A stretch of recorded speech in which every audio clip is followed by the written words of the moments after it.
Salut les gens, bienvenue dans la Soap Mobile. Aujourd'hui je suis en direction de Poissy.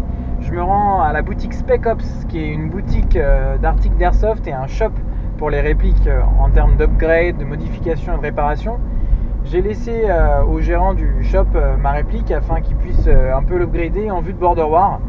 Et je suis en train de prendre la route pour aller la récupérer. C'est parti, let's roll!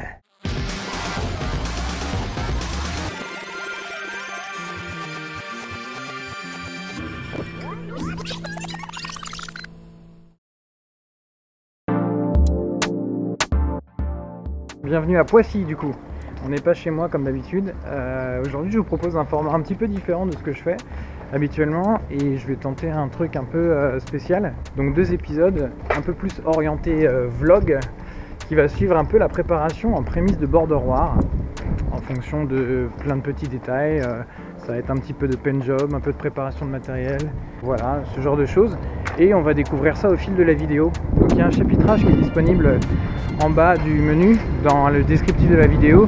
N'hésitez pas à y recourir si vous avez besoin de zapper des morceaux qui ne vous intéressent pas forcément. Là pour la première partie de la vidéo, on est à Poissy, dans le 78, comme je l'ai expliqué en pré-générique. Endroit où se trouve la boutique Spec Ops, qui est une boutique dans laquelle je me suis déjà rendu plusieurs fois. J'ai converti ma réplique pour qu'elle ait suffisamment de patates pour Border War en termes de FPS, etc. Donc on va voir ce que me dit le shop et comment est-ce que ça s'est passé au niveau des réparations. Vous retrouverez à Spec Ops du neuf et de l'occasion pour les petits budgets. En tout cas, c'est un shop qui est vraiment sympa, qui est spécialisé dans l'entretien et la mécanique des répliques d'airsoft. Je vous le recommande chaudement, je suis revenu de Border War, ma réplique a fonctionné du feu de Dieu, je suis vraiment pas déçu. Bon nous voilà à nouveau sur ce bon vieux périphérique, direction la maison. Putain, 3 heures de trajet, 1h30 aller, 1h30 retour. J'en ai plein les bottes. Qu'est-ce qu'on n'est pas prêt à faire pour de l'airsoft hein?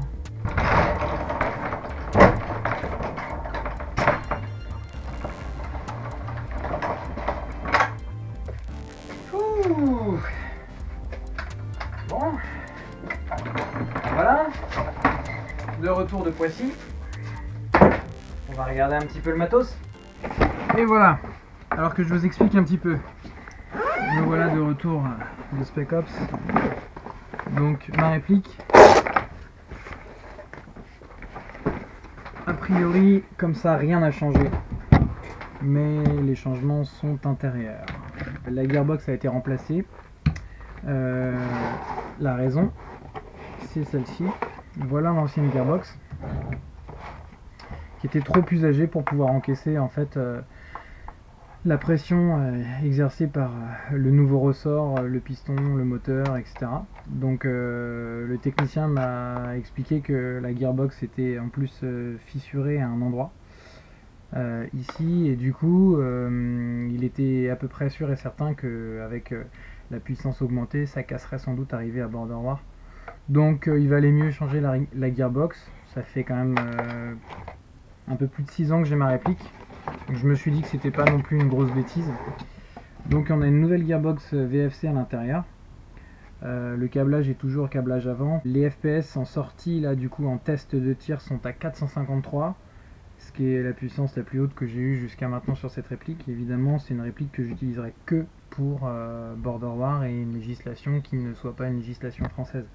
Je ne l'utiliserai plus sur les terrains français, sauf contre-indication de la part des organisateurs, mais ça m'étonnerait fortement que je joue à 453 en semi avec une réplique type assaut sur des terrains français. Tout a été renforcé à l'intérieur, les gears sont nouveaux et le piston d'origine en plastique, il a été remplacé et changé. Alors c'est cette handpec là que je vais utiliser pour mettre la batterie LiPo à l'intérieur sur le câblage avant, donc du coup il va falloir que je modifie le câblage puisque ici il va se faire comme ça, c'est pas terrible.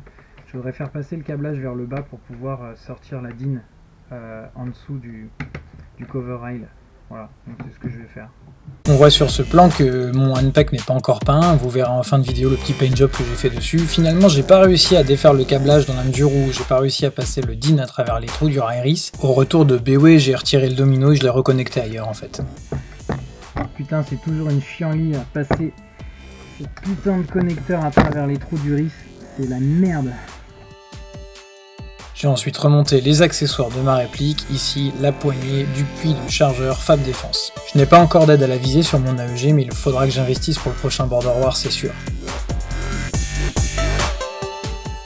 Bon, on a tiré un petit peu avec la réplique. On a vérifié les FPS. Voilà. Du coup, je sais pas si on voit là sur l'image, mais on oscille entre 450 et quelques et 460 en 0,20. Donc les billes en 0,20 elles volent dans tous les sens. Va falloir que j'utilise du grammage beaucoup plus costaud. Donc là on va passer en 0,28 et on va essayer de tirer sur cible pour voir un petit peu ce que ça donne en termes de portée efficace, vraiment en termes de mètres. Donc on va regarder ça, hein.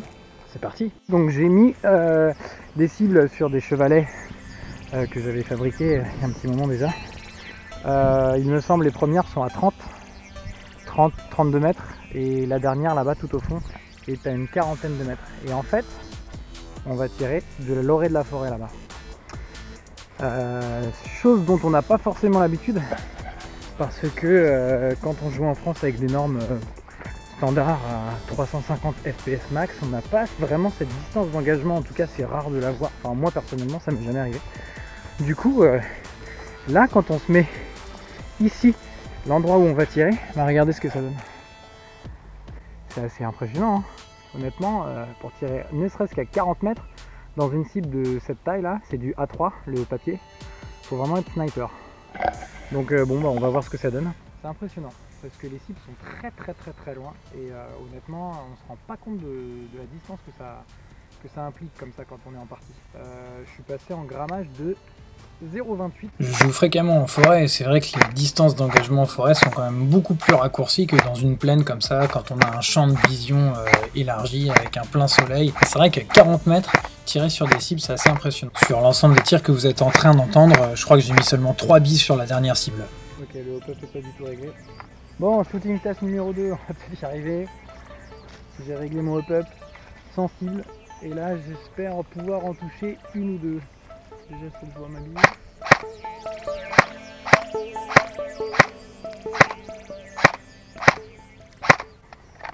Bon bah du coup je touche la cible à 40 mètres quand même. Bon bah voilà, on a fait quand même un petit carton, c'est cool. On a réussi à tout mettre à peu près dans la cible, enfin à peu près. Sans éléments de visée, d'aide à la visée c'est un peu difficile, mais franchement ça va encore.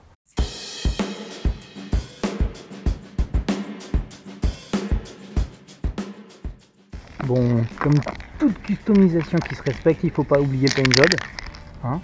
Donc là j'ai fait un petit paint job sur le boîtier de ma PNJ Cam afin qu'il passe un peu plus inaperçu. Donc je suis en train de finaliser, j'avais peint en OD. Je voudrais faire une petite peinture par projection en utilisant en fait les bombes pour faire une projection un petit peu style poussière ou bien crado quoi, un paint job qui fasse un peu plus poussière. Voilà. Donc je vais un peu voir ce que ça donne en tentant aujourd'hui avec ça.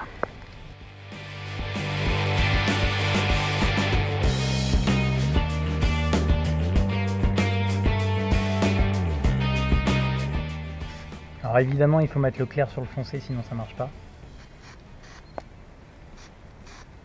Il fait grand soleil, donc ça va sécher en 10 minutes et je vais maintenant passer à mon NPEC qui est ce qui va contenir la batterie sur l'avant de mon AEG.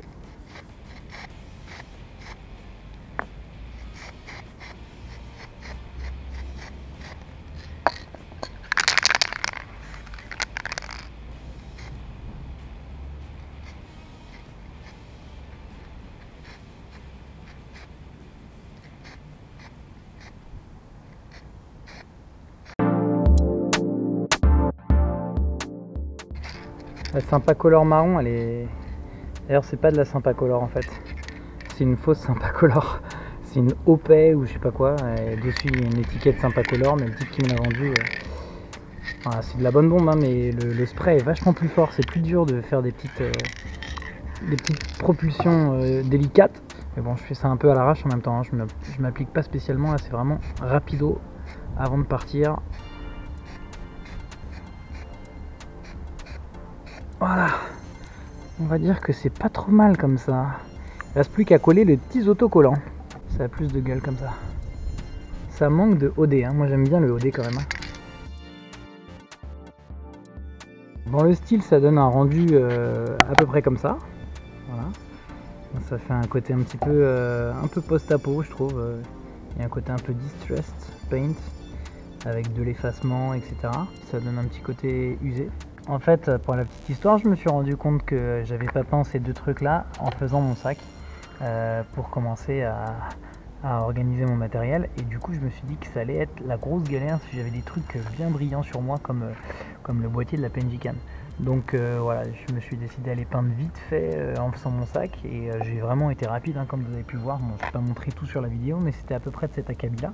Ça m'a pris quoi, allez, sans déconner, vraiment 15 minutes, et le rendu est super facile. Donc là je pense que je vais faire un petit tuto pour ma prochaine vidéo de paint job qui sera sur mon AEG avec ce type de peinture là, parce que je le trouve vraiment sympa. Il faut voir ce que ça donne en termes de camouflage dans le décor naturel, mais je pense que ça peut le faire.